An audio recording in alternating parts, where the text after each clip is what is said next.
Kaboom!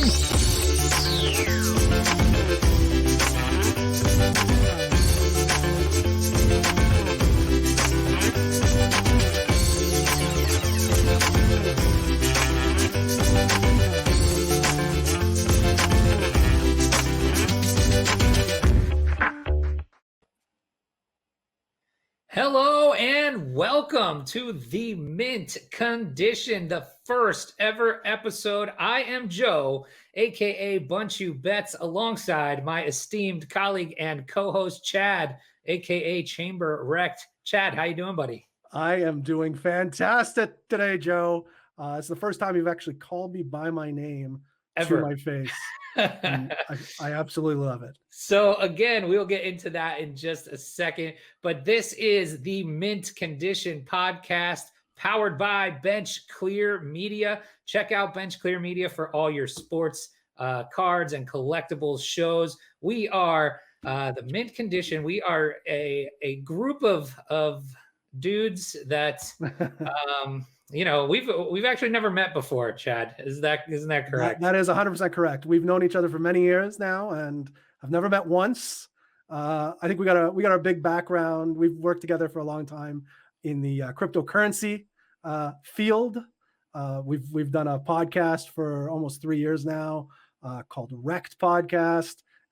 Only audio. No, they haven't seen our pretty faces yet. So that's right. Yeah, we've been working out for the past 6 months, just getting ready for this. I think decidedly now, though, I am the ugly one. I think that's. No. I mean, I can put so many layers on to disguise my hideousness, but no, you're by far the better looking one, I think. So yeah, I mean, let's get right into it here. We want to introduce the show, talk about who we are, where we come from, and why we're doing the show, and then talk a little bit about where the focus of this show is going to be. So as Chad mentioned, we do a crypto and Bitcoin podcast called Wrecked Podcast that we've been doing for a long time. And myself, I am a physical card collector and yeah, you're a real collector. I'm a real collector. I'm just here posing like I did in high school. It's interesting. This is what the interesting part of this show is going to be, right? So I have a collector background. I've been collecting things, specifically sports cards now, I got back into it about 2 years ago. And, so I do some breaking, I do a lot of collecting. And then on the side, obviously my original passion was the crypto and Bitcoin and trading markets and things like that. And that's how you and I got together. That's right. And so we had a shared passion of that. We started a podcast based on that. And we've been talking about that kind of tech, Bitcoin price action, all kinds of different altcoin markets. And over the years, this idea of NFTs has crept into the space, right? So, yeah, I mean, dating as far back as probably we've been doing the show, right? And, there's a definite crossover happening right now between the physical and digital collectibles space. And that's what this show is meant to be. So we are going to kind of cross over, bridge the gap between those two worlds, mainly focused on sports collectibles. Obviously, the big thing going on right now is NBA Top Shot. It's NBA Top Shot, baby. Is that everybody's talking about? That's what everybody's talking about. So that's what we're going to be talking about. A lot of the first couple episodes here are going to be very Top Shot heavy. We're going to dive into what Top Shot is, what NFTs are, what crypto, why it works, all that kind of technology piece. We're not going to go too deep into that, but we're going to bring you a lot of Top Shot data and analysis because that's what's going on right now. And it's been fun. It really has been fun. I think what we'll bring, for those of you listening for the first time, like, we mentioned this is our first episode, so literally everybody. What we're trying to do is like Joe mentioned, just bridge that gap. I think this show is going to be really good for people that come from our space, from crypto, to learn a little bit more about how the collectible hobby, space works a little bit better. And the opposite's going to happen with those people. For people that are your typical collector, your baseball cards, your rookie cards, your memorabilia, the idea of using blockchain, which is kind of the backbone of cryptocurrency, to validate, and you'll know, Joe will teach me all the terms because I don't know any of the collectible all the terms, hobby but terms. all the hobby terms. But being able to, if I'm going to buy a Babe Ruth signed baseball card, from 19, I don't know, I'm Babe Ruth 32. I'm already having a great time. Yeah. Make fun of me. This is what I'm here for. This is good. Yeah. For those of you who are not familiar with Rect, Joe will, I'm usually the comic relief.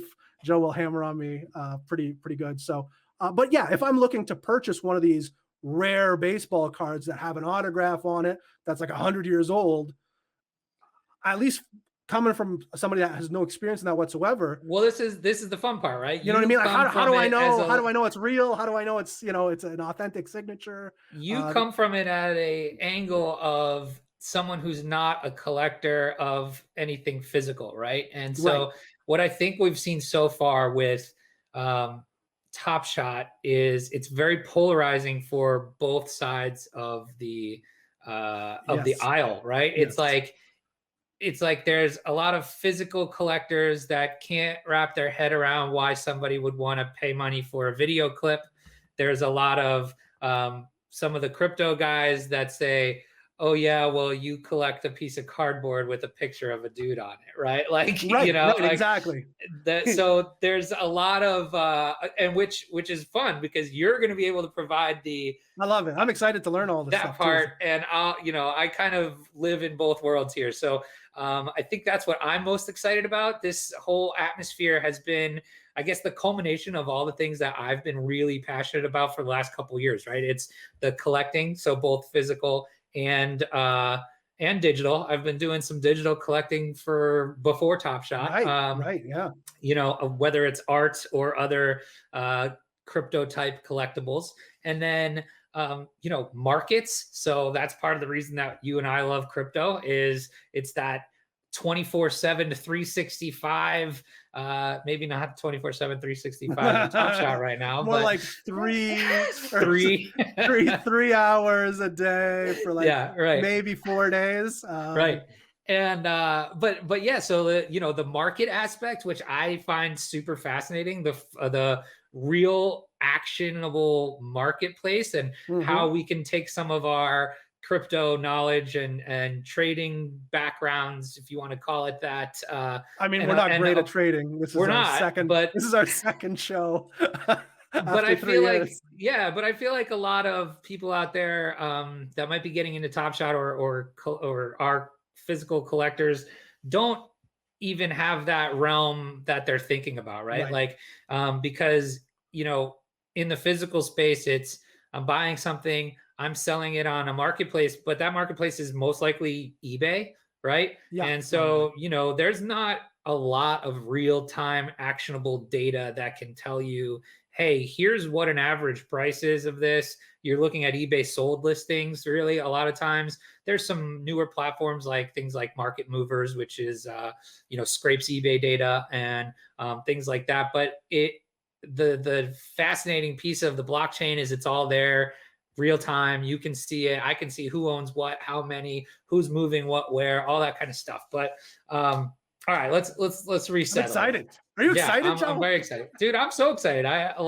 This is also the first time in 3 years we've done anything with video, so we're gonna have some fun with that too. Well, we've attempted video. This is by far the best attempts that we've had. Yeah, so we might be into tech, but we're not tech savvy by any means. Not very much at all. But all right, so that's who we are. That's the premise of the show. Wow. I know. It's Chad. Chad, holy cow. I never call you by your in the crypto space, we go by pseudonyms, right? Yeah. So I'm Bunchu and he's Chamber. We're all billionaires. We don't want anybody to know who we are. Yeah, right, of course. It's more like I'm embarrassed for anybody to know who I am. But so we are so Chad.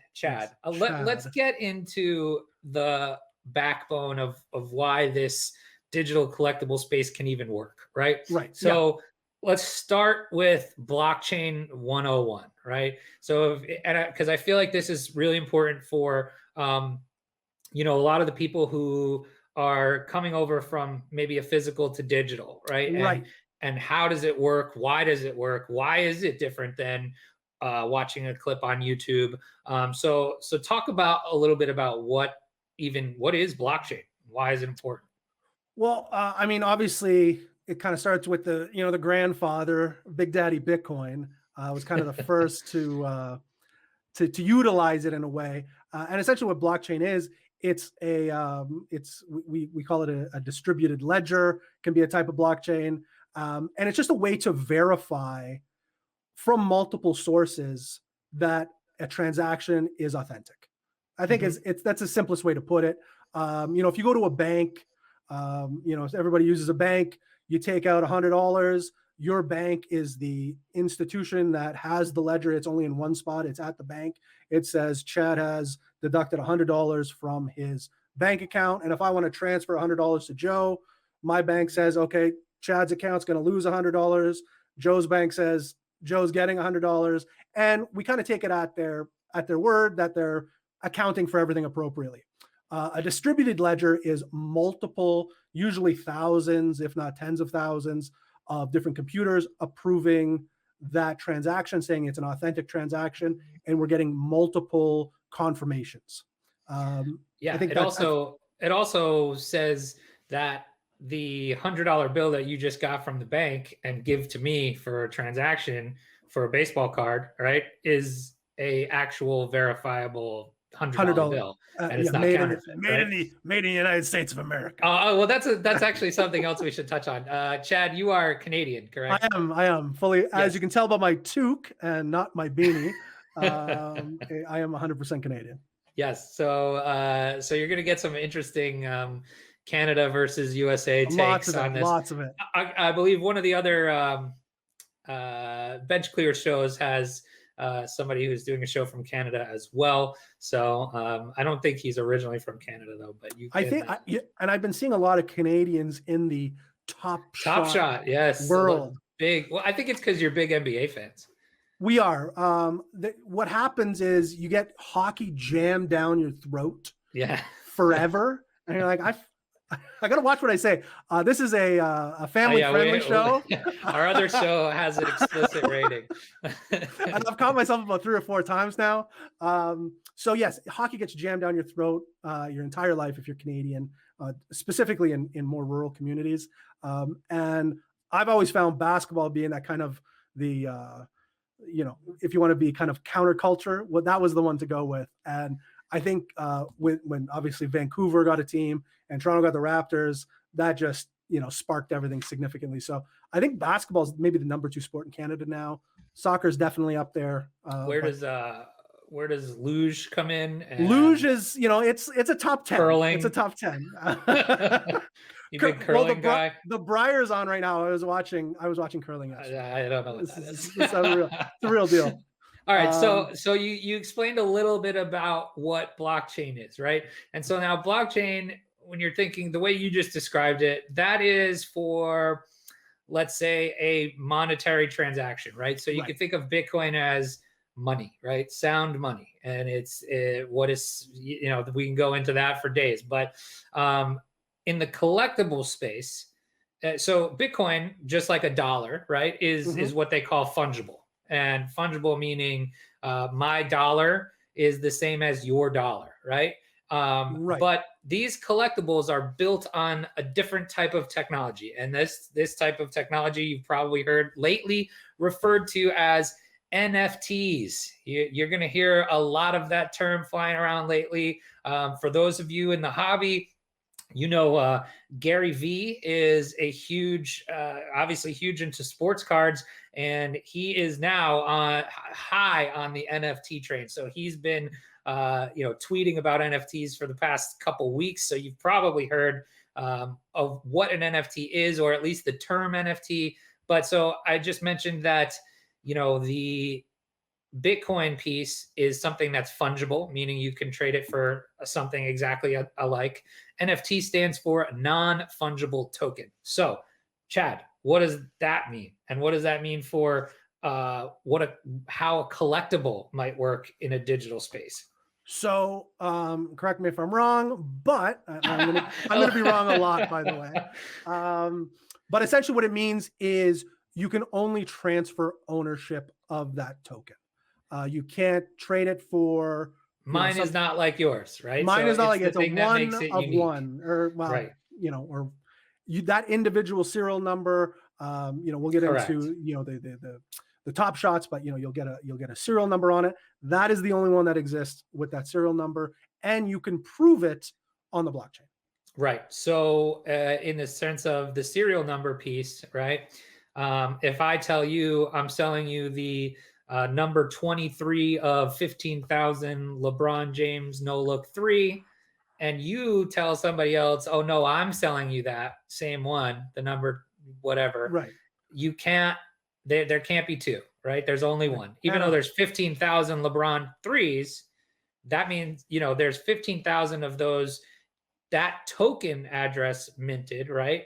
Right. But each one of those moments is its own individual serial number with proof and provenance and traceability, which is really what gives the digital collectible piece its legs, right? The fact that, one, you can prove it's yours, you can prove ownership. 2, it can't be duplicated or replicated. 3, it's on the blockchain. It's all transparent about who owns it, how much they paid for it, and things like that, right? Now, so that's what makes that's the really quick and dirty about the technology behind it, right? Right. Now, just to add to, with blockchain, we're really only scratching the surface with what we can utilize this for. So obviously, collectibles has kind of jumped on real quick.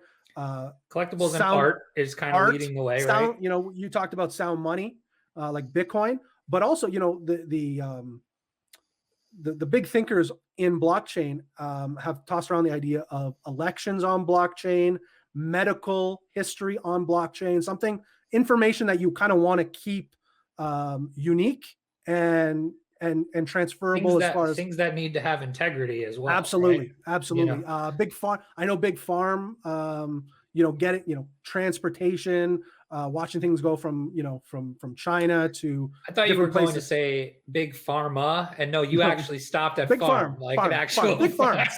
Big farms are going to be on blockchain, but no, yeah, just the transfer of cattle and grain and big production items that obviously can get lost in transport. These things can all be kind of can be benefactors of blockchain tech.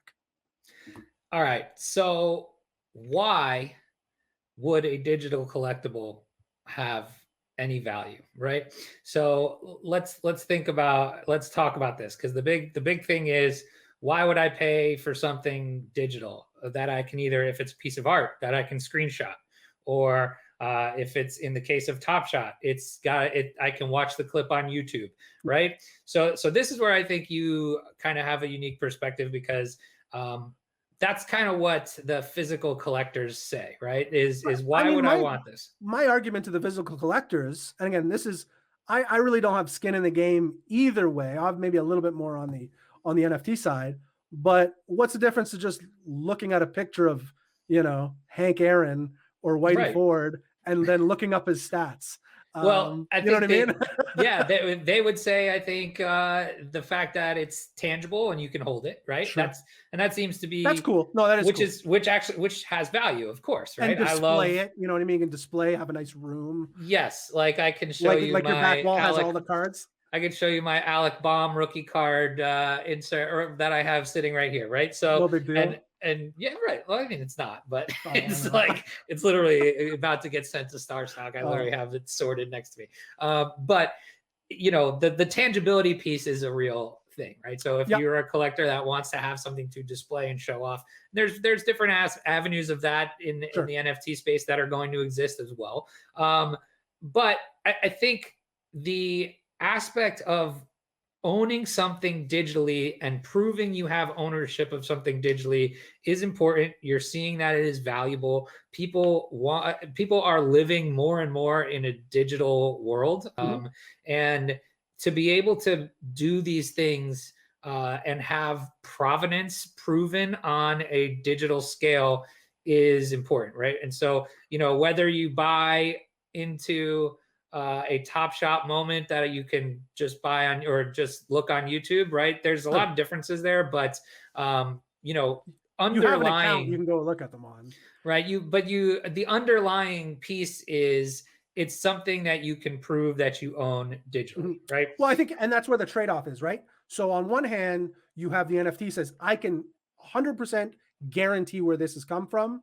And then on the flip side, you may or may not be able to guarantee that, but I can show it to you and I can have it on display.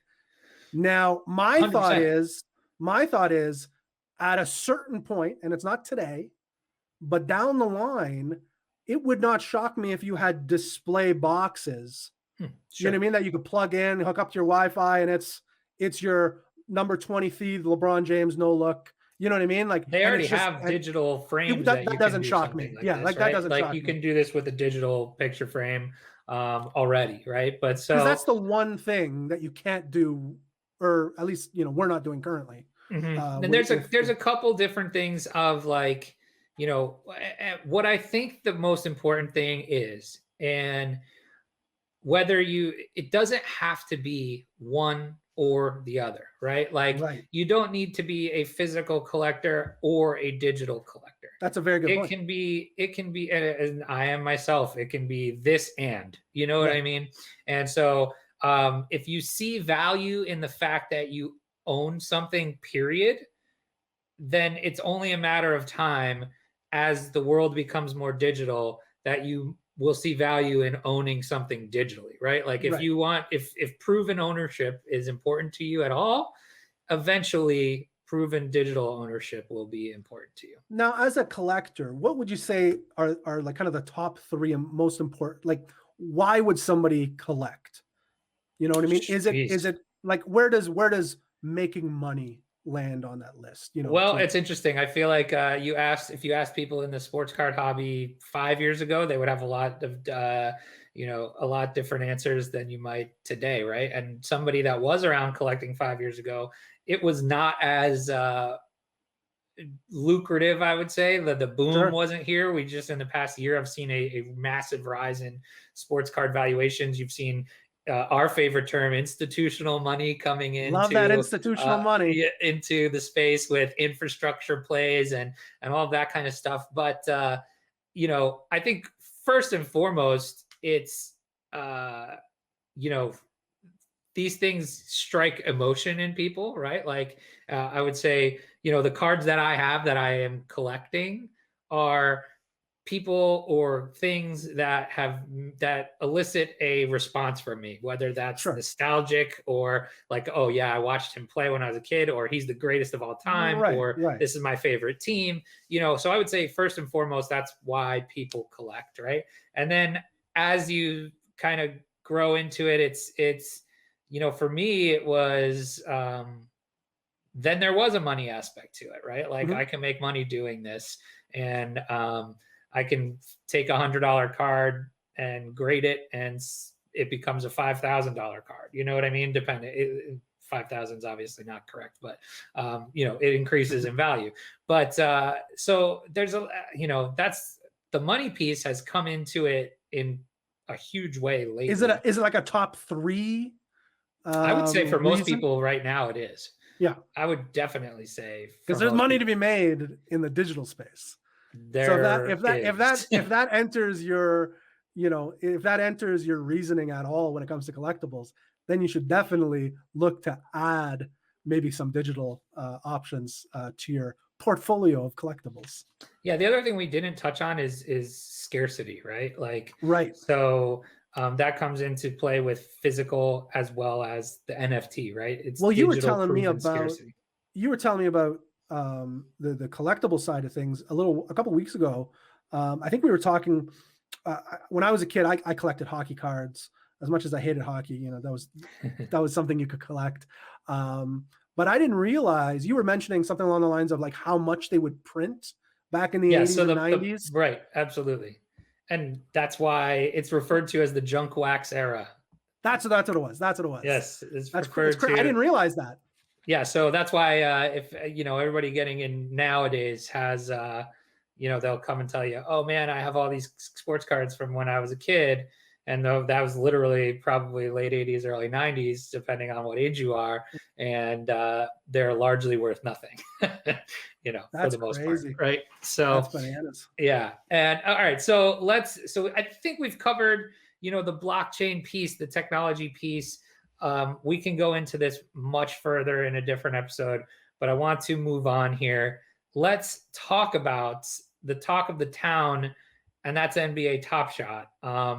In the past, so Top Shot isn't new per se. It launched originally in like a closed beta back in June of 2020, and then the open beta kicked off in October of 2020, which is when I actually signed up for NBA Top Shot. I'm the biggest NBA fan, and it took me so long to get into this, and I'm very upset. So I am, and this is why I'm kicking myself. I was not the biggest NBA fan. So like my collection is everything but NBA, really. So but NBA is where the most money is. So everybody, sports card people love the NBA, and but so that's honestly why I didn't get deeper into Top Shot in October, because I wasn't a huge NBA fan, right? So I was still focused on my physical card collection that I was building, and obviously I missed a $1 million opportunity. If I went even a fraction of how hard I was going and I went in physical into Top Shot at that time, we wouldn't be doing this podcast. Damn it. But so I bought my first packs in, I think, January. But even then it was 1, 2, like, no, I didn't really get super, super, super involved until I would say early February. Yeah, I think mid-February is kind of when I've been going for a month. I've been going for a good solid 4 weeks at this point. Yeah, because you got me excited about it, and then I tried to get a pack, and I think it took me like 2 weeks to get my first pack, so I started buying on the marketplace. Well, when I first got in, you could still buy multiple packs at a time. Really? Yeah, I bought 5 of. I think the max was 5 at the time when I could buy it. But even just as early as January, they would just sit there on the marketplace, and you could just go and scoop whatever you wanted anytime. Exciting. So, all right, but Top Shot is the product, right? But the company behind Top Shot is who, Chamber? Is Dapper Labs. Tell me a little bit about Dapper Labs. Dapper Labs. I knew about Dapper Labs when I first got into crypto, like cryptocurrency and Bitcoin, back in 2017, and their big celebrity moment, how they got huge, is they developed a trade, kind of what they've done with Top Shot, but it was called Crypto Kitties, and it was basically just little cartoon kitty cats you could buy with Ethereum, which is kind of the silver to Bitcoin's gold, if you will. Not exactly, but it's kind of number 2 in the cryptocurrency world. And you could buy these crypto kitties, little collectible cats, with Ethereum on the Ethereum blockchain. And it was bonkers. It was exactly what's happening with Top Shot today was happening with little digital kitty cats, back in 2017. Yeah. And it was crazy. And the crazy, so like the rarity piece in Top Shot is obviously the mint number, right? How many are minted? Right. With Crypto Kitties, it was that you could actually buy one cat, right, and breed it with another cat, and the algorithm would spit out some kind of rare breed of a third cat, right? So the goal of the game was to, breed these rare cats, and then they would be worth certain amount of money versus based on their rarity, which is, it's actually really genius if you think about it. And there were some that were worth like $250,000, I believe. Yeah, my wife told me the other day, she's like, "How come you never told me about Crypto Kitties?" I'm like, "Because I knew you would like Crypto Kitties." Yeah, Crypto Kitties was dangerous. Like, I'm the only crypto degen in the family, so let's leave it at that, right? So, but yeah, dude. So this is not a new endeavor for Dapper Labs in the sense that this is not their first product. This is not their first viral-ish type product. CryptoKitties got really popular. You could it went argue that mainstream. it's not even like Top Shots isn't the #1 most viral. You could argue CryptoKitties was more viral. Yeah, I mean, I think you're getting to a point now where it's more viral than CryptoKitties. NBA players were not talking about CryptoKitties. Correct. Yeah, LeBron James wasn't technically he doesn't know about them. That's right. He doesn't. That's right. He was on the record saying he doesn't know about Top Shot. BS, LeBron. But so the CryptoKitties, so it got so viral, and this is a blockchain piece that we can talk a little bit about later, but it broke the Ethereum network. Like it clogged the entire network. So, which made it a miserable experience for like a miserable user experience. So what they have done since then was they built their own blockchain, and their blockchain is called Flow. Right. And that's what NBA Top Shot is built upon. Right. So, just a little bit of the tech piece there, right? In order to confirm transactions, like Chad was saying earlier on Ethereum, you need verification, you need miners to verify your transaction, all of that kind of stuff. When you're putting that many transactions on the Ethereum network, it slows down the entire network. It makes it very expensive to use. And so they kind of just crashed the whole network. But at one point, CryptoKitty in auction, I think went for $144,000, right? Yeah, so bonkers. Not their first rodeo is the point, right? So they've now built their own blockchain, which is the Flow blockchain. And that's what Top Shot is built upon. So they've tried to improve that experience. And the nice thing too, it's the only traffic that's occurring on that blockchain is currently, yes. Currently Top Shot. What was happening with Ethereum, and again, Ethereum's the second biggest blockchain in cryptocurrency. CryptoKitties was a portion of the traffic that was happening. That's at one point a big portion, but there's so many other, almost all of it. But there's so many other transactions occurring on Ethereum, plus all that influx of CryptoKitties just clogging the system. That's kind of having your own devoted blockchain is a really smart idea from Dapper Labs. Makes everything a lot smoother. Yeah, but it's not going to be the only thing on there. Obviously, they have other people that are developing games on there. There's a new game on there that I forget the name of now, but so that'll be and there's people building on it all the time now. Plus, they're going to have other products. Right. I was going to say I just filled out a guinea pig test form. I don't know if you did this. Me too. I got an email from Dapper Labs. They're going to be putting out some sort of UFC version of Top Shots. Yes. And I got an email yesterday to. So that's why we kept the name a little generic, so we could cross over into these other spaces as they build them, because definitely other leagues are coming, I would think. Oh yeah, right? yeah, 100%. You're already seeing UFC confirmed. I think I'm hearing the NHL is a go, and we're not doing NHL. No, I am definitely doing NHL. I heard today our a name that you and I are very familiar with, the Pomplianos. Joe Pompliano, one of the brothers, the fifth family of New York, tweeted out that the NFLPA is now looking into. They've been looking into it. I think that's something I think it's something we forgot to kind of mention, or maybe we did, but the fact that the NBA and the NBA Players Association are partnered with Top Shot. It's not just Top Shot making this is NBA approved, and it's the first of its kind. So UFC's coming, NHL, could you imagine if NFL or MLB, like if Major League Baseball came out with some? Oh, dude, that would be if MLB was out in October, I would be a millionaire, because that's something I would have literally sat there and bought packs on packs of. And so yes, so that there's more coming to this. Dapper Labs may or may not be the ones that are doing it, but they are definitely the first mover. They have a lot of advantage here. So this is just an overview of who Dapper is. There's a lot of big investors, even NBA players, that are invested in Dapper Labs. Yeah, who are some of them? I keep forgetting the names.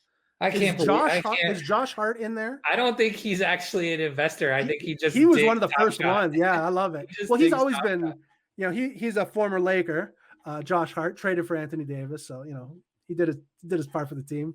But he's always been, I remember when he played for the Lakers, he had a Fortnite stream. Like you could go on and play Fortnite with him. Like that, he's on a podcast. Yeah, he's very always active. ahead of everybody else. So that does not shock me that. But Tyler, what's his name? I think isn't he associated with him? Tyler Halliburton. Hero, yeah. No. Halliburton's on the platform. He owns a bunch of moments. Right. But Tyler Hero. Does Tyler Hero have anything to do with it? He was one of their first like spokespeople. So he's like on the front page and all that kind of stuff. So because I know he had that cool cat moment. He has. You got learning to do, bro. That's what you're here for. Teach me, Obi-Wan. All right, so that's a little bit of background on what Dapper Labs is and who they are and all of this. So it is built on blockchain. So what we're seeing right now in the marketplace, without going too much into the details, everybody's upset right this very second at how often the marketplace is down, why they can't handle the traffic, right? Mm-hmm. We got payments not going through, why they can't cash out, all of these things, right? And I think personally, a lot of it has to do with it being a blockchain project, right? And so you and I have watched a lot of these projects in the past couple years, mm-hmm. and the biggest thing, so we just said they crashed Ethereum with CryptoKitties, right? So these blockchains are hard to scale, and it's because they're notoriously slow, right? Because they need these transactions to be validated by either miners or nodes, or multiple validations. The transactions are sometimes slow. So if you I keep saying this, it's like 200,000 people showed up at a lemonade stand, and they're all trying to buy the same glass of lemonade, right? And that's what's happening right now. And it's like, and crazy. And so I think you just need to have the expectation that there's never been a blockchain project that is going as mainstream as this that isn't Bitcoin, right? And Bitcoin is a whole different thing, right? So, this isn't, but like there's never been a blockchain project that is as viral as what's going on right now. By far, yeah. So there is going to be growing pains. There's going to be marketplace shutdowns, and there's going to be issues with transactions and scaling. And you either need to realize that that's going to be going on for a while and be involved with the ride and okay with that, or this isn't probably for you, and that's okay also. Like that's okay. If you can't tolerate that, that's okay.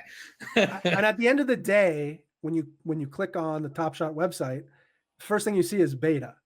Right. And it's not a finished product yet. It's in beta.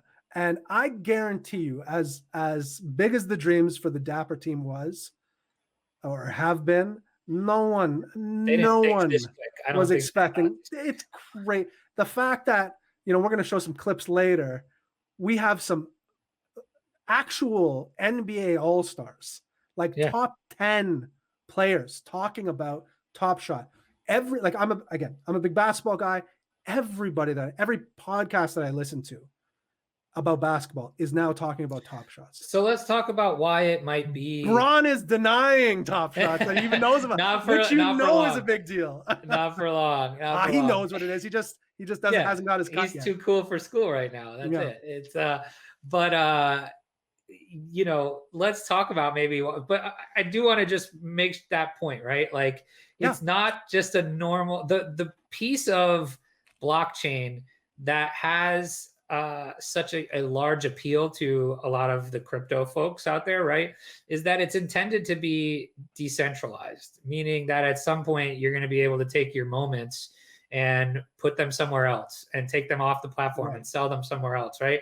And in order for all of that stuff to happen, there needs to be big infrastructure behind it and fast moving blockchains that can verify transactions instantly in this case, right? And I don't know if the technology is it's just not at the scale it needs to be at the moment, right? And that is a problem, and that's definitely one of the downsides of the project right now. And especially during mania, you know what I mean? It works well, fine. that's it, right? It works fine when it's like a normal day, right? but Exactly. when everybody's going nuts about it, that's when you're gonna have the issues. But so let's think about why it's so viral, right? And it's part of the reason that I am so obsessed with it. Its addressable market is huge, right? You have the NBA, first of all, which is probably the most one of the most global sports leagues, right? After, the only bigger sport is probably soccer, which is global, but NBA is probably next from a total global global interest, from a global interest standpoint, right? It's not the NFL. You're not talking NFL in Europe and China, right? So No.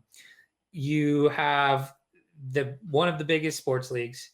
You have a collector that might be interested, that we're talking about, right? So you might have a normal sports card or memorabilia type collector.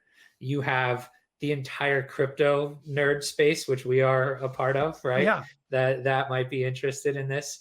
You have sports bettors, right? That might be interested in this. You have DFS players that would be interested in this because it has some kind of player performance potential aspect to it and that prediction. 100%. You also have, it is a live functioning marketplace, right? Like, so you can play this like you would a stock market. It's just a very volatile, it is like its own little crypto market, Chad, right? Like, and that's what it basically touched everything that I am. I bet on sports, I play fantasy, I collect, and I'm in crypto, and I like to trade markets, right? So, that's why it hits all the buttons for me. But that's a huge addressable market, and I think you're seeing that in some of the content and things that are being made already, in tools and resources. But yeah, so I'm just gonna show the Top Shot.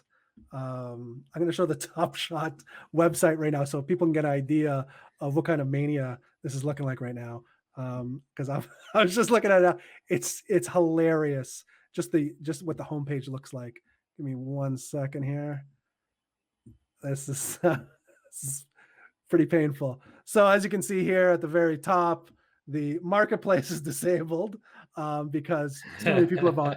Everything is sold out. So we had the Rising Star packs drop yesterday. Did you get a Rising Star pack, by the way? No, I got shut out. I got shut out as well. These were $200 per pack. I think you got 7 moments in them. 7 moments. Yeah, there was one Rising Stars out of 2021, one Seeing Stars out of 10,000, and then some common moments as well. So we had the Seeing Stars packs that dropped over the weekend. They did 3 drops. We were lucky enough. I think we all got a pack of those. But I mean, this is what you're dealing with. There's so much congestion in the Top Shot world. Everybody wants one. Everybody's talking about one. The fact that we had All-Star weekend, or I guess All-Star Day yesterday, just made it even more crazy. Well, I think, and look, I think people are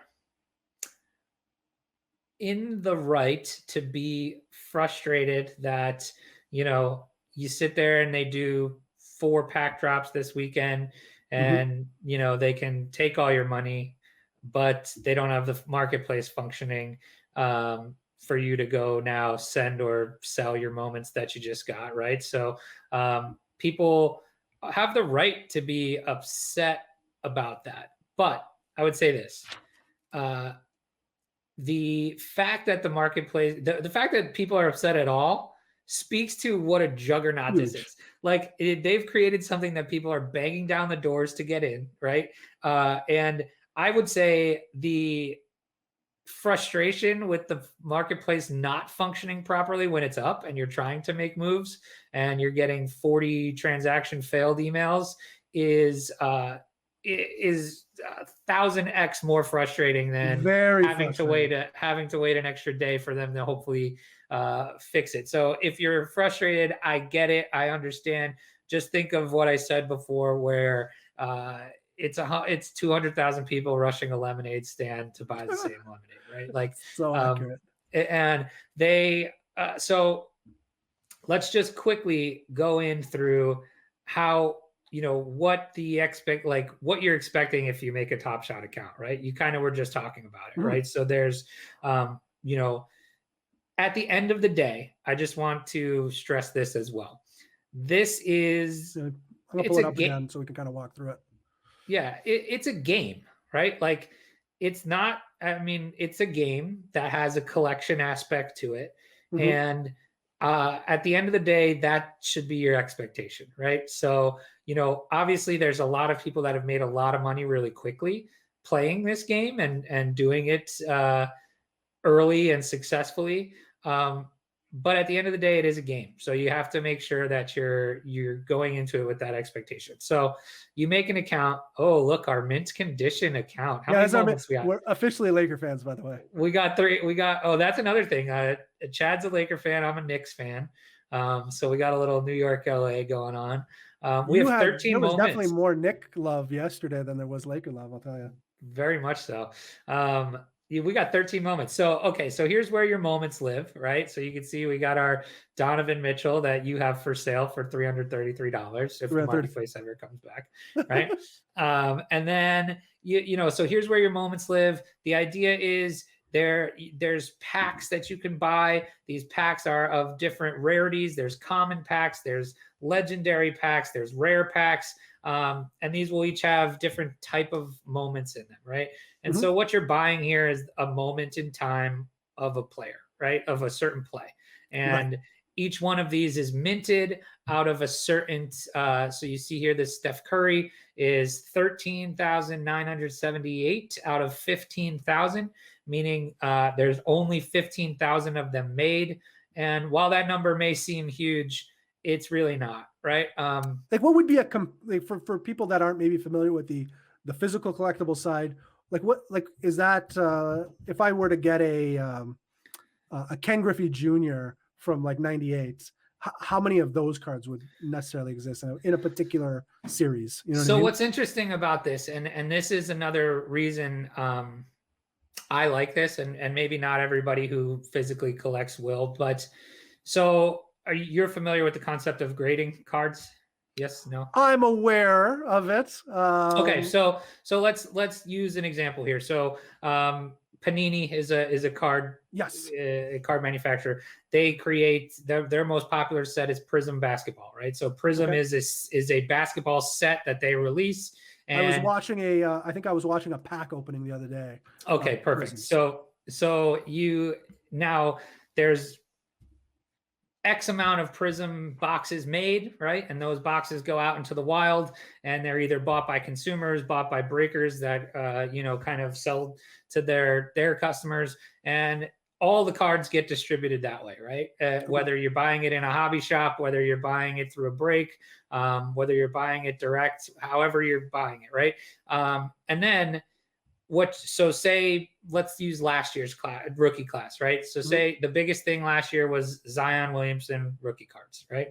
So Zion Williamson rookie cards were the hottest thing. If you pulled a Zion Prism, you were sending it to PSA or BGS to get graded, right? And the reason you're sending it there is to create a scarcity, right? So you're going to say, for them to hopefully give it to you as a 10, and then you're going to say, okay, now I have one of only 14,000 PSA 10 graded Zions. Yeah, no, that makes sense.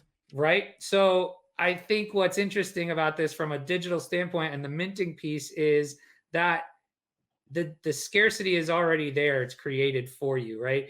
And people say, oh, well, some of the cons are, these mints are super high. They're of 15,000. They're of, 5,000. But what you're doing when you're grading cards is you're creating scarcity anyway, right? So it's the same kind of created scarcity. Okay. And that's one way to think about it. I don't know. I'm sure people will not agree with me from a traditional collectible standpoint, but That's okay. They that don't have they're not on this show. but they are, but that's what it is. The grading is essentially just creating scarcity, right? To up the value of your from your base card to your graded PSA 10 card. You're just creating scarcity. So it's the same thing we have here with these digital pieces. It's one moment that is minted out of so many that is a created digital scarcity, right? And now within that, what you're finding in the Top Shot space is some things in that scarcity are getting valued higher than others, right? So if you have the one of 15,000, Right. you're Very getting high. a premium, right? If you have a jersey number, you're getting a premium and things like that. So the serial number I matters. heard birth year works well too. Some crazy things like that. Eights because of Chinese numerology and Oh, things like really? that. Yep. So but so there's scarcity within this scarcity now, right? And what I think is interesting if you're just getting involved is the front serial number matters, and we're seeing that in sales. And meaning if you're a traditional collector too, you see the out of 15,000. And if I'm holding a regular card, it doesn't matter if it's one of 15,000 or 15,000 out of 15,000, it's worth the same, right? Right. But in Top Shot, that serial number in front matters. So one of the common mistakes people make when they come in and they pull a low numbered serial card out of the pack is they just assume that it's only worth the floor. And so they'll sell it for the floor price, and somebody's there ready to snipe it and flip it because they don't know that the front serial number matters. So that's a pro tip so far. Be aware of the front serial number on your cards that you're pulling, right? Yeah. So I think we've kind of laid out what to expect when you're creating an account, right?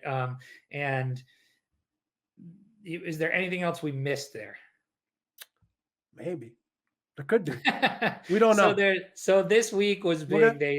They dropped a bunch of packs this week. So you got your all-star theme. So one of the other big components of this is set making, which traditional collectors are no stranger to. And so like there's the all-star set right now. There's the Seeing Stars set, and the Rising Stars set. So they're out of different rarities, so they're going to have different values. They're part of different challenges. So these challenges are where the gamification comes in, right? So if you're collecting, right now there's the Anthony Davis challenge going on. Or sorry, not the Anthony Davis challenge, the Kevin Durant challenge. Yeah, Kevin Durant Seeing Stars challenge. So if you collect all of Team Durant over the next 24 days, you get a rare Kevin Durant moment, right? And then speculating, that's probably going to roll into the Team LeBron challenge. Yeah, because they haven't announced that, right? Right. And my guess is you're going to need the Durant to complete. So? Yeah, I think so. So if you're not completing the challenge now, you'll either need to buy them later, or you'll need to buy that Durant outright. Do you want me to pull up the Seeing Stars chart for us so we can kind of go through what the options are? Sure. So So here's some data that we put together. So here's what we're looking at here is all your Seeing Stars, everybody that's an all-star, what their prices are right now, and what the percent listed is, what their one of the big things you need to focus on is, and that you can see in the data in the blockchain, is how many of these have been pulled out of packs, how many are still on them, still in packs, what the percentage of them on the market is, because that's going to have an effect on prices, right? So what we saw really quickly here was, I guess I'll show that in the next one. But what you can see, what is this chart telling you here, Chamber? Well, that there is some value purchases I think you can make based on, maybe there's some things that are a little bit overpriced that might be in need of a correction. But a lot of that has to do with popularity too. So that kind of plays a big factor. But you look at somebody like a Bradley Beal, $100, his PER per dollar is $4, his points per game per dollar is $3. You kidding me? Bradley Beal is like maybe not an MVP candidate, but he's definitely up there. That is an opportunity. Look at a guy like Joel Embiid, who is 100% a MVP candidate. So there's some nice purchases there, and that's something we're going to try to bring you. We have a good team with us that are going to help us break down some of the stats to see where we can get some value for those of you who are looking to collect. So this data, who's this data brought to us by? Somebody this is brought to us by Craft. It's at KRHFT. We're assuming that's Craft Trading. That's our buddy Dez. He takes care of that. He's just a mad genius when it comes to this stuff. Yeah, and so he put this chart together for us, which is really, I thought the PER per dollar was really interesting. What that was also showing is the drop in price from the first Seeing Stars release to the second Seeing Stars release, right? So you can see as more of these, and this is just typical market stuff, right?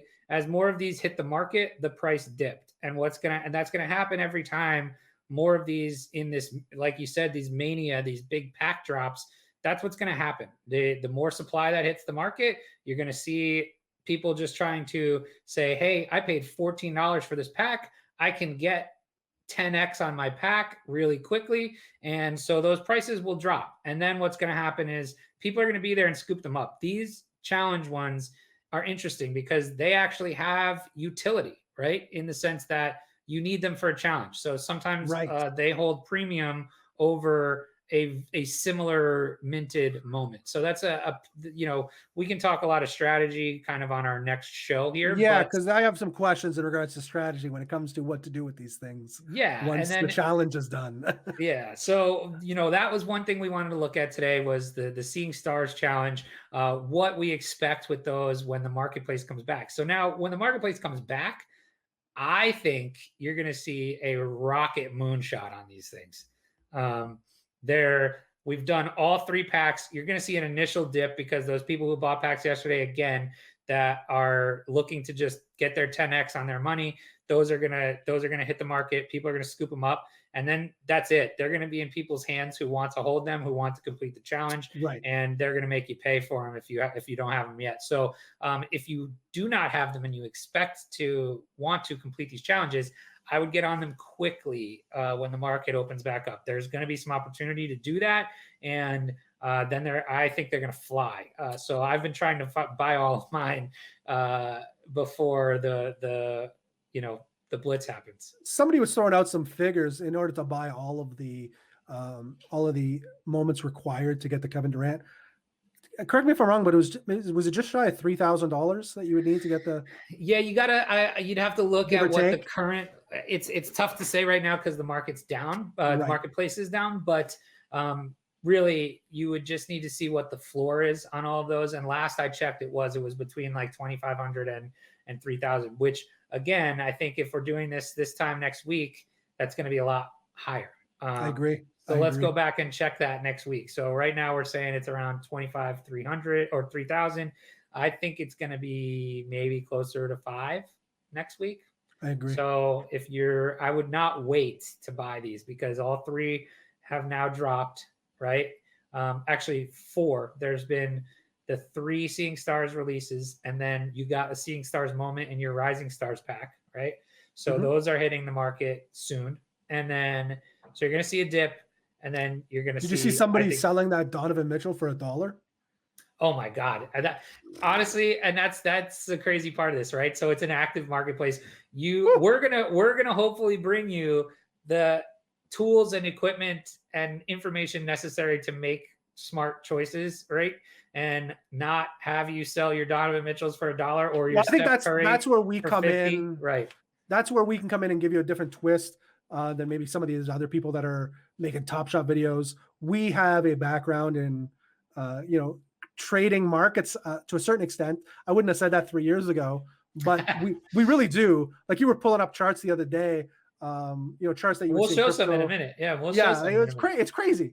And you can physically, you could trade your cards based on some of the same premises that we do trading cryptocurrencies or stocks or what have you. We'll do full videos on all this stuff. We're just going to give you the quick and dirty here.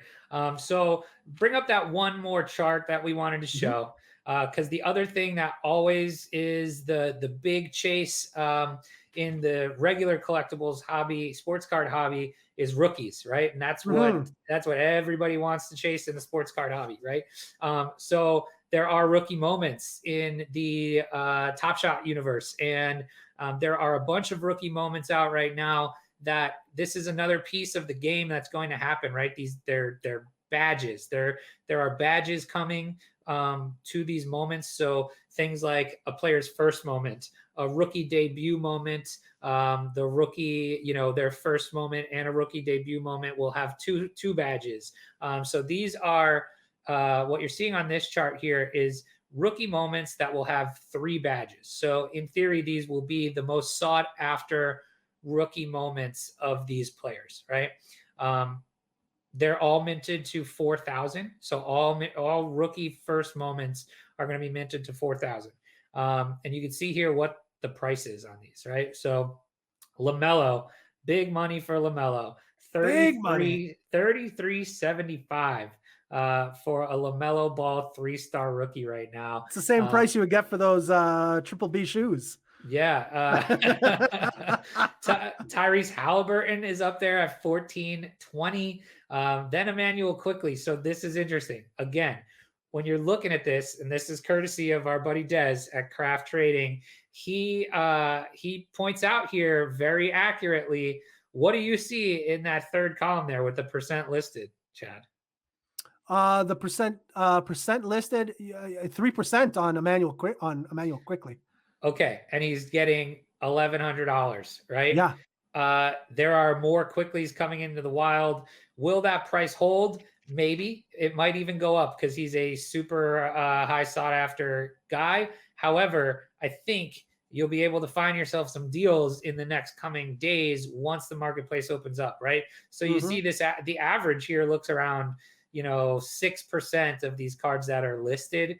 So, judging by that same thing, you might see, another couple hundred hit the marketplace in the next couple days. So keep an eye out for some deals, because I do think he's going to probably touch that.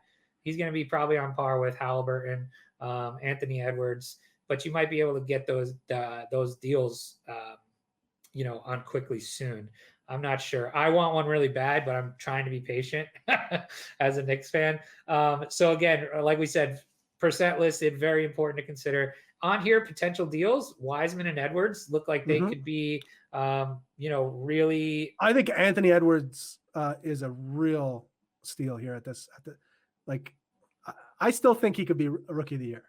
As much hype as, I know LaMelo just has recently started, and his counting numbers are probably going to go through the roof. But I think Anthony Edwards is for real.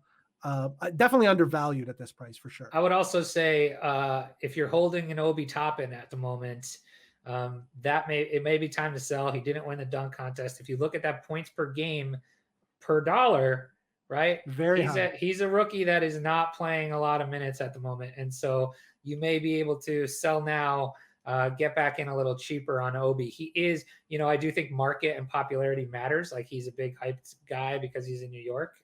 But if you looked at that chart, that's concerning. I think people hyped him up because they thought he was going to win the dunk contest. And I am so happy for Knicks fans. The fact that he's not starting, we're going into the back half of the year. I'm just going to play devil's advocate. I'm excited. No, I'm excited. He could easily be starting in the back half of the year because they could go into tank mode. And because I don't think they're going to make that. Whoa! Just saying, we're like right on the cusp here. I know we might not make it, but even if you have a shot to play to get into the play-in, you know what I mean? The little playoffs they're going to have for the kind of, I think it was a 10, 9, 8, and 7. Yeah. I think that's interesting. But I think he got robbed at the dunk contest, in my opinion. Well, let's get into that. You want to touch on a little bit? We got some fun stuff to do. Let's do that right now, and then wrap this bad boy up. We've got we're going a little long today. We want to usually keep these to an hour, but we had a lot of stuff to get through on our first episode from the laying the foundation standpoint. But let's get into some of the fun and games here we have. There we go. Let's see our boy. So this goes to your. This is every dunk in the dunk contest here. I think this was an underrated dunk. I thought he got robbed because it was the first dunk of the night. That was a tremendous dunk. Yeah, I agree. And the announcers also thought he got robbed. Well, I have my own problems with Reggie Miller, but here's Obi. There's Obi. Obi, man, that's a dirty dunk, man. Obi, this was I think it was his best one of the night, but I think Obi got a little. That was sweet. I think Obi got a little robbed because he was the tallest, and there was an expectation, right? There's always a little expectation there, but I think his ability to handle at that height was for sure was a positive. That obviously he gave it a couple of attempts. Simons has so much height. It's ridiculous. Well, kind of, it's like that Gerald Green. That's who won it last year? What's his name? I can't think of it now. The Vince Carter tribute, the Tracy McGrady tribute. I thought it was going to be a Vince Carter, but it turned out to be a McGrady tribute. Great dunk.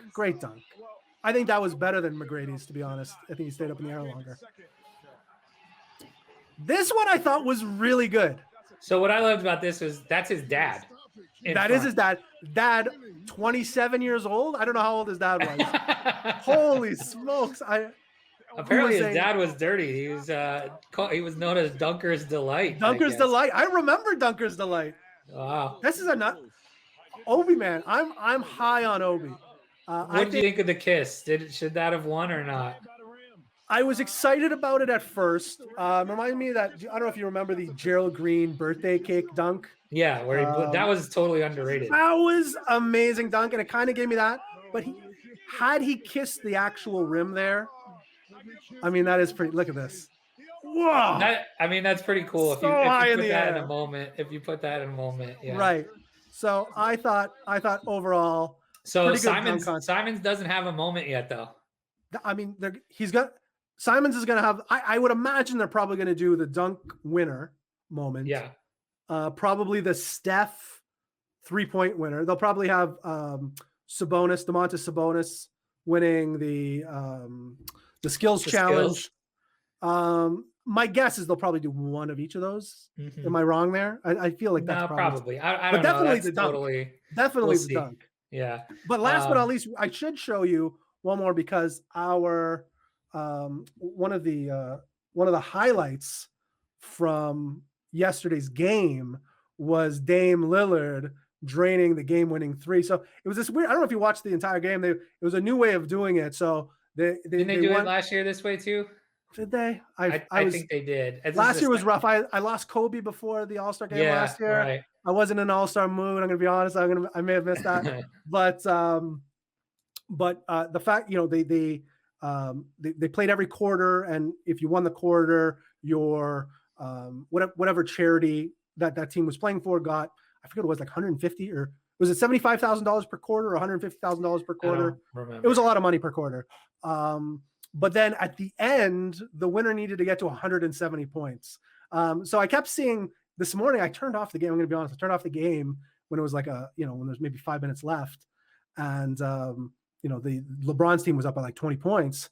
But then I kept seeing this morning that Dame Lillard hit a game winner. I'm like, did they lose? Did they lose that lead? Something didn't make any sense. So I rewatch it, and I didn't realize whoever got to 171st won the game. And Dame, they were at 167, and it's Dame time. He comes up, walks up, and just drains a 3-pointer from half court to win the game. But he was asked. But the best part, here we go. He was asked after in his walk-off interview what he thought about none other than Top Shot, and should this be a moment. Here he is. If you've heard of NBA Top Shot, do you look forward to seeing that game winner going on Top Shot? I have heard of it. I've been following it a little more lately because it's getting pretty popular. Dame Dollar. I would like to see it on there. That'd be pretty popular. If you've heard of NBA Top Amazing. Shot. Yeah, I mean, that's his answer. We've talked about a bunch of players tweeting about Top Shot, getting involved in Top Shot. We've seen, Rudy Gobert. We've seen Terrence Ross. We've seen, Terry Rozier. Halliburton's I think on there. Terrence Josh Ross Hart. too. Yeah, JJ and Redick. I would say Redick. some decent role players. This was the first major All, guy. again, I Yeah. was gonna swear again, guys. Bring myself in. The first real all-star, a superstar. That's the first superstar to talk about it. Right. So it's exciting. And then, on top of that, the NBA decided they were going to release the Rising Stars rosters through Top Shot. Right? That was crazy too. Yeah, that was was crazy. Just bananas. So all right, huge stuff coming. We got one more little segment here on it's a tools and resources. So I want to show just a couple ways, if you're not familiar, that people can utilize some information to be a little more successful in Top Shot. So this first one is a website that I use. This is a paid service. However, it's like $9 a month. So if you're serious about this piece of Top Shot and finding the data and analyzing it, this is an awesome this is an awesome tool. We really like it because it's what we do with crypto, right? We're looking at charts.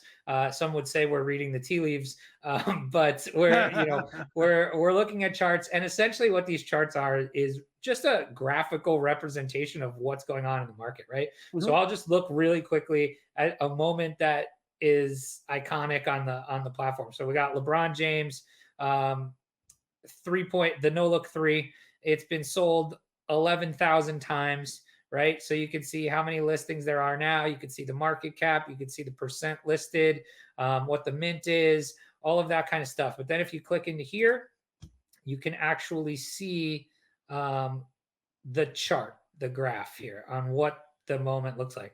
So one day, obviously, we've had no market interaction, but let's take a look at the past month and see what the action looks like here. So this chart's going to give you, hopefully, I think we're just on a little delay here. The computers are working hard today. Man. Oh, it's doing something. So it's coming. It's coming. So you see it's filling it all in for you. Usually this is much faster when we're not trying to live stream at the same time. There's a lot of stuff happening right now on our computer. Yeah, next time we can have these pulled up for you. But you can see kind of what's going on with this moment and the sales. So you can see it started way down here at around $70, and over the past month, it's gone extremely parabolic.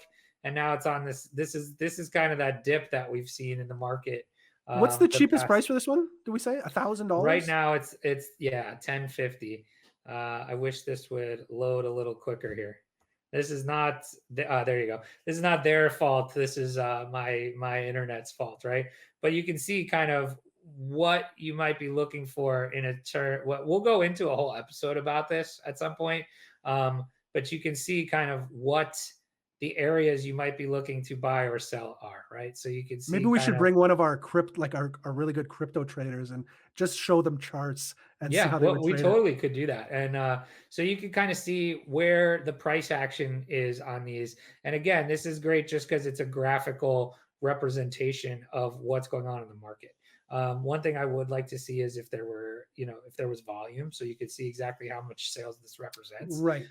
But we're picking a pretty liquid moment. So, we can, get an idea, like this was a support level here, and we could get an idea of what you might want to look at as a place to enter and exit these moments if you're trading them and not just collecting them, right?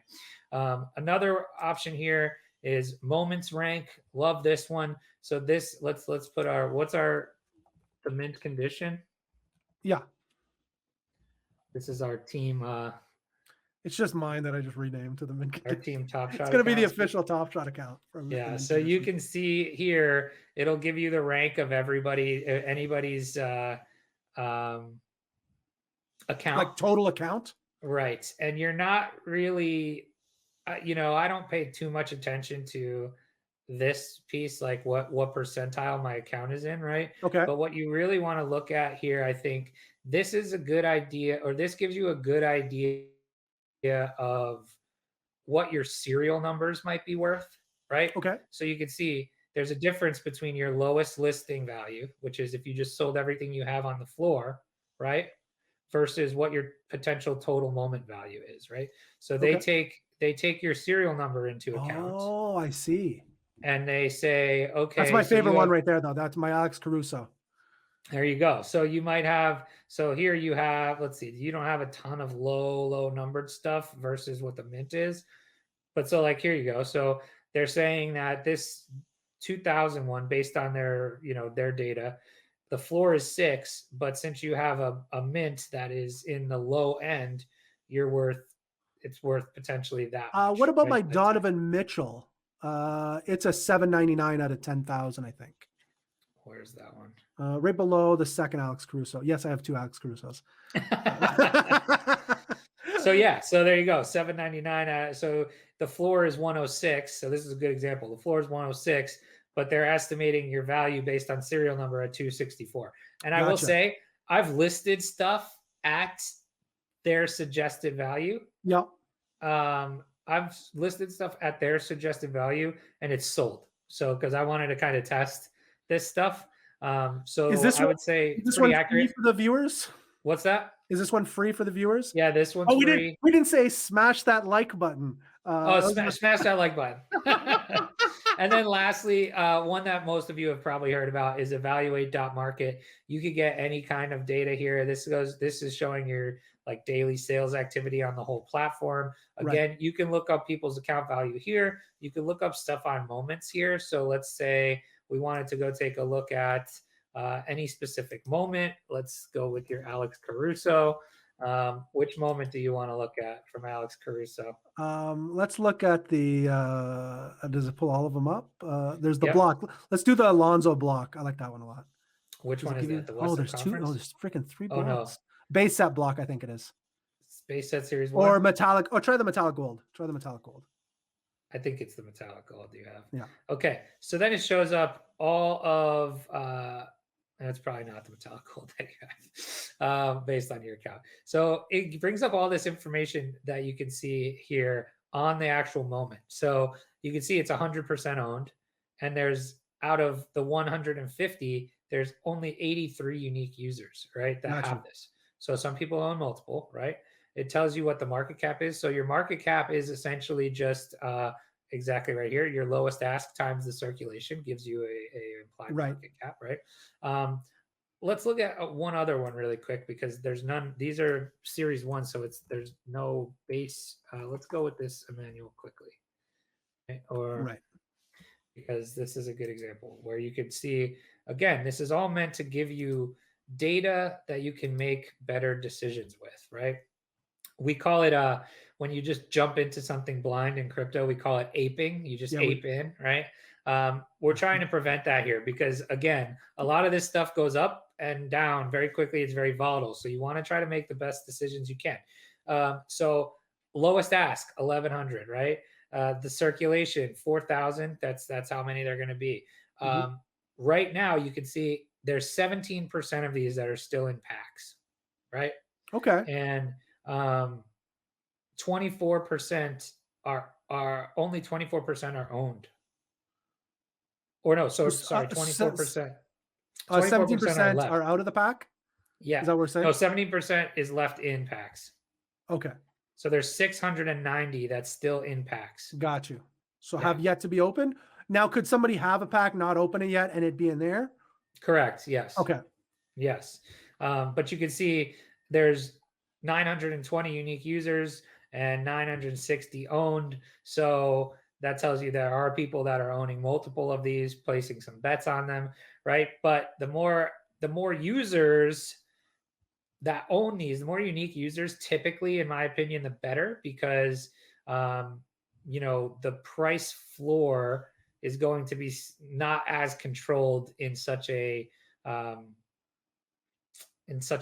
clustered percentage. You know no, that makes sense. Like if you go look at a bunch of those series 1 moments, what I think you'll find is there's a lot of people that own multiple, right? So that's why the floor is so high.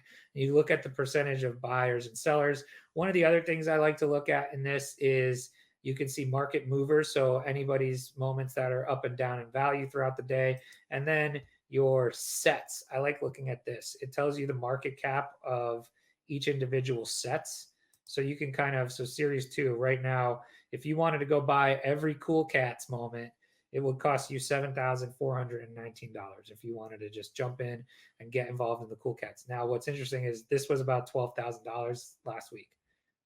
So the Cool Cat stuff is coming down. So right now, if you bought every base moment in series 2 at the floor, it would cost you $21,535. So just an interesting way to kind of look at the data that's out there. You can buy all the gift moments right now for $746, which seems reasonable. To me, that seems like a bargain considering all the gift moments are minted out of 8,880. Right. I don't believe. So right now for all the Seeing Stars that has the challenge associated with it, again, you could buy everyone at the price floor of 4,000. So my guess is that Durant is somewhere in the low 2s, Chad. Yeah. The Durant challenge. But just a couple of different ways to look at this data. We'll go into a ton of this stuff in depth at another time, but I just wanted to give a quick little synopsis of each one here really quickly. We've got one more order of business. Yes, Chad. we do. The biggest order of business. It is the biggest giveaway. It is. It's the giveaway time. This is my favorite part. Did you see somebody even questioned our integrity? I know. I mean, rightfully really so. Funny. I would question my integrity as well. I thought that was really funny. We both. I saw you hop on it right away. I was going to. I was like, sir, come on. We're trying to give away some moments. So people thought we were scamming. People thought we were steady scamming. So what I've done here is we couldn't be giving away a more apt moment, I think, with Steph being the 3-point champ last night. 3-point champ, almost MVP. He was so almost sick. MVP. And then he even mimicked the LeBron no look 3 last night, which in the game. Well, do you know? Really cool. I don't know if you mentioned this to me yesterday. LeBron technically mimicked Steph doing it the season prior. Steph is the originator of the no look. I didn't know LeBron did it as a homage to Steph, and then Steph showed him who the OG was yesterday. I did not know that. Yeah. Interesting. Yeah. So this is the participant list. What I've done is I've set this up.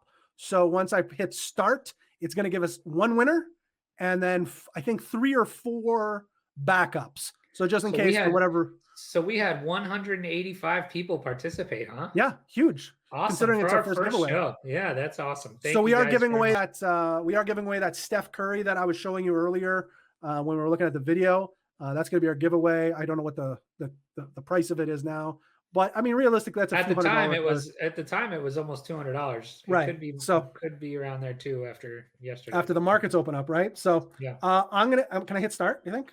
I'm excited. Let's see what happens. Yeah. I don't know what's going to happen. Start 5. Whoa, boy. Oh, there you go. Z3 Tamax. Huge is the winner. Congratulations, Z3 Tamax. And then as backups, we have Crypto Glass is on the list. That guy gets all of. Wow. I think he won 2 wrecked giveaways. So shout out to Crypto Glass. I hope we can give it away to Z3 TAMAX. But that was huge. So we'll reach out to you. So the only reason we have backups is if the person doesn't respond, correct? Right, or they don't have a Top Shot account, or that kind of thing. So you are a winner. We have our backups ready to go. So thank you to everybody that participated. That was a huge show of support. Obviously, everybody wants a Top Shot moment. So it's good to give one of those away. We wanted to start off our inaugural episode with a pretty decent giveaway. Once we get going, maybe I'm going to snag one of these LeBron's at a low Oh my price. And God. maybe we'll go crazy down the road. Wow. All We'll right. see. Maybe. All I'm just right. saying maybe. Let's see. Hey, We'll you s- might be able to, based on those charts, you might be able to get a deal soon. That's what I'm saying. Like $1,000 LeBron's not a bad deal. Maybe one of those seeing stars moments, so people could use them for a challenge. Right. So Yeah. there you Yeah. have it. Anything else? I think that's gonna do it for our first show. We went a little longer than usual. We're gonna try to keep these to an hour-ish, 45 minutes to an hour. But we wanted to give you the full breakdown of everything that we could here in our first episode. Chad, do you have anything else before we skedaddle? What do you think? You excited for this show or What I'm most excited about, besides the show, is how you're going to end the show, because we have a great ending to our current show. Dude, I haven't even thought of one. But how about something like "Stay Mint"? Oh, I like it. Okay. All right, that's it. All right, that is the first episode of the Mint Condition. I am Joe.